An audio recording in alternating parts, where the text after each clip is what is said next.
क्या तुम्हारे साथ भी ऐसा होता है? कभी घंटों पढ़ाई की, नोट्स बनाए, वीडियोस देखे, खुद से वादा भी किया कि अब की बार तो सब याद रहेगा, और फिर अगली सुबह सब कुछ दिमाग से गायब। ऐसा लगता है दिमाग सब कुछ खुद ही डिलीट कर देता है। और वही तुम्हारे क्लास का एक ऐसा स्टूडेंट जो टीचर के हर सवाल का जवाब देता है। ऐसा लगता है कि उसको तो पूरा बुक याद है। और इससे खास बात उन जापानी बच्चों में होता है जो हजारों कांजी कैरेक्टर्स याद करते हैं, जो कॉम्प्लिकेटेड भी होता है और उन्हें ये सब सालों तक याद भी रहता है। तो क्या वो जीनियस होते हैं? क्या वे दिन रात पढ़ते हैं? नहीं, आपके क्लास का वो स्टूडेंट और जापानी बच्चे कुछ सीक्रेट्स जरूर जानते हैं, स्मार्ट स्ट्रेटेजी को फॉलो करते हैं और बस लंबे समय तक सब याद रहता है। लेकिन अब टेंशन मत लो, क्योंकि इस वीडियो में उस 5 जापानी टेक्निक्स को बताने वाला हूँ जो आपकी याददाश्त, फोकस और सीखने की स्पीड को 10x बढ़ा सकते हैं। तो क्या तैयार हो? अगर हाँ तो I am ready comment box में जरूर लिखो। पहला है active recall, output based learning.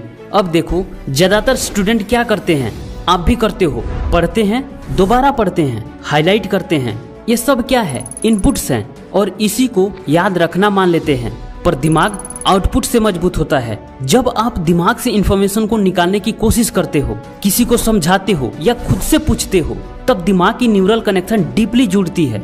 Science कहती है जिन स्टूडेंट ने बार बार खुद का टेस्ट लिया या खुद से सवाल पूछे, उन्होंने 50% ज्यादा इंफॉर्मेशन लंबे समय तक याद रखी उन स्टूडेंट्स के तुलना में जो बस पढ़ते रहे। और इसी टेक्निक को कहा जाता है रिट्रीवल प्रैक्टिस या एक्टिव रिकॉल। ये ब्रेन के लिए एक जिम है। एक्टिव रिकॉल कैसे करोगे? स्टेप 1, किताब को बंद करो।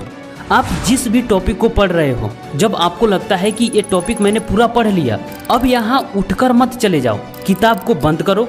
अब खुद से सवाल पूछो, मैंने अभी क्या सीखा? इस चैप्टर का या इस टॉपिक का मेन 3 बातें क्या थी? अगर इसको मुझे किसी दोस्त को समझाना हो तो इसे कैसे एक्सप्लेन करूँगा? स्टेप 2, अब एक पेपर लो, उस पर पूरा टॉपिक अपने शब्दों में लिखो, जैसे आप खुद को या किसी दूसरों को समझा रहे हो। अब यहाँ बहुत कुछ मिस हुआ होगा।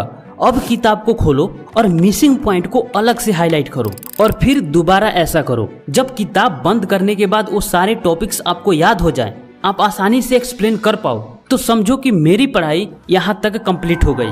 और यही है वो पहला टेक्निक जिसकी मदद से आप टीचर के हर सवाल का जवाब दे सकते हो। Number 2, spaced repetition. इमेजिन करो, आपने एक पौधा लगाया और लगाते वक्त उसमें एक बार पानी दे दिया। अब सब कुछ उस पौधे के भरोसे छोड़ दिया। अब वो पौधा क्या पेड़ बन जाएगा? नहीं, बिल्कुल नहीं। वो सूख जाएगा, क्योंकि उसे कुछ अंतराल पर लगातार पानी चाहिए, यानी उसे देखभाल करना पड़ेगा। ऐसा ही आपका याददाश्त है। आप जनरली करते क्या हो? कोई चैप्टर या कोई टॉपिक पढ़ा, ठीक है, कुछ चीजें आपने हाईलाइट भी किया और कॉपी में नोट भी कर लिया, और फिर आप नेक्स्ट टॉपिक, नेक्स्ट चैप्टर पर मूव कर गए, और ऐसा आप लगातार करते जाते हो। अब जो पीछे आपने पढ़ा उसे आप कब रिवाइव करते हो?